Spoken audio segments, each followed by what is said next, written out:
For the first time in the country's modern history, more Georgians now get their news from social media and messaging apps than from television.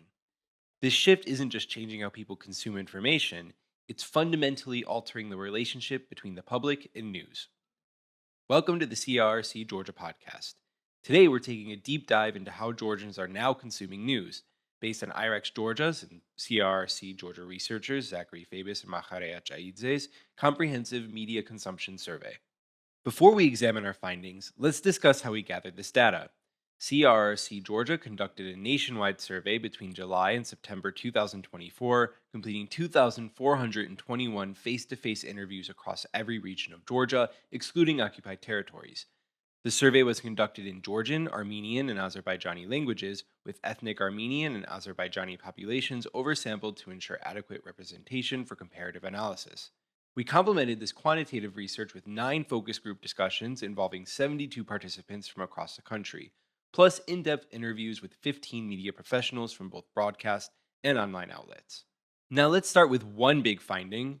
51% of Georgians now use social media and messaging apps as their primary news source, while 44% still turn to television. This represents a historic shift, but the real story lies in who's driving this change.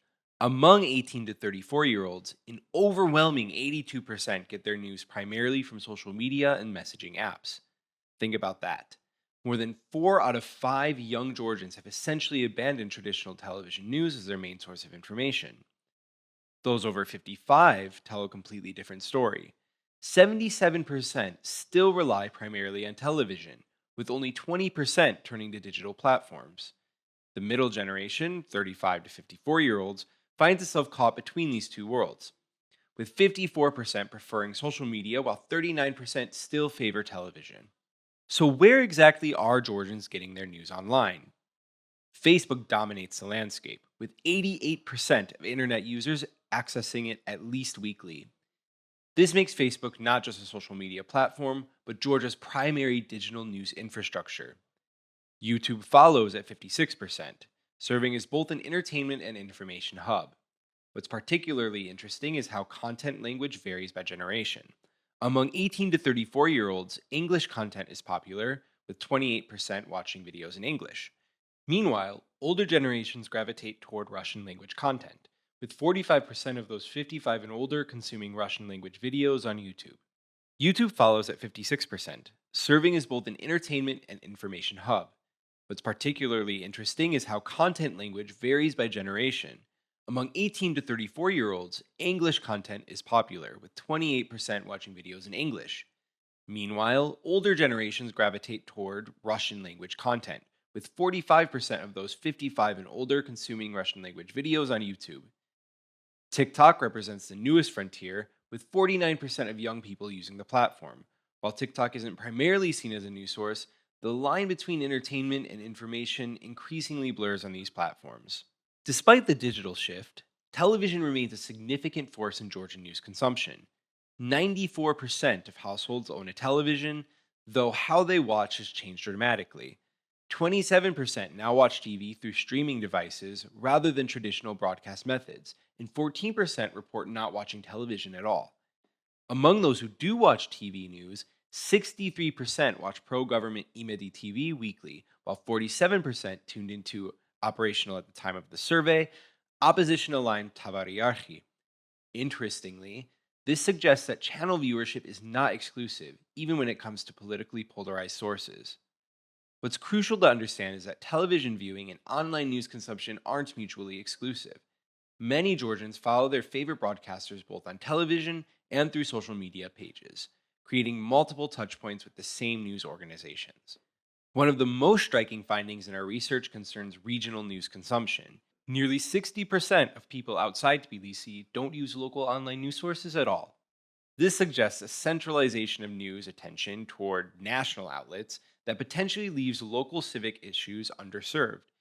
When regional media does have an audience, it's highly localized.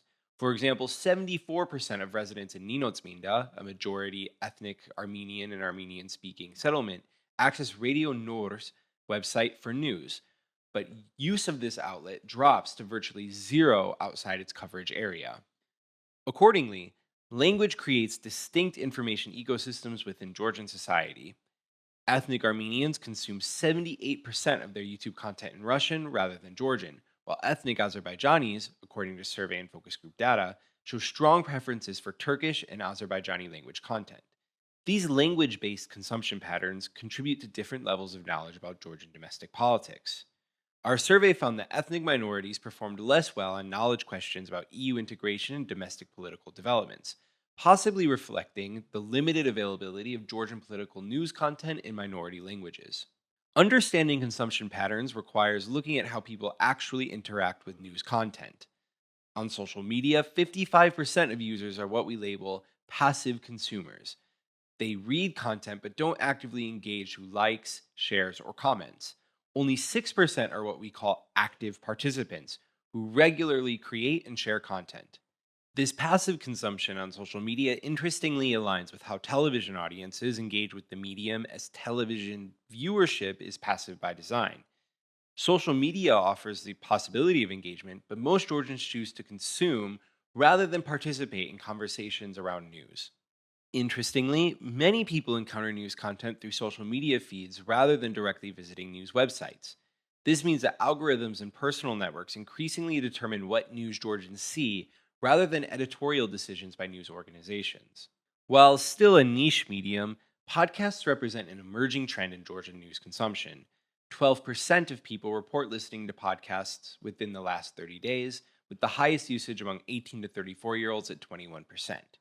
Surprisingly, of those reporting to listen to podcasts, YouTube is the most popular platform for the media's consumption at 71%, followed by Google Podcasts, then operational at the time, at 19%.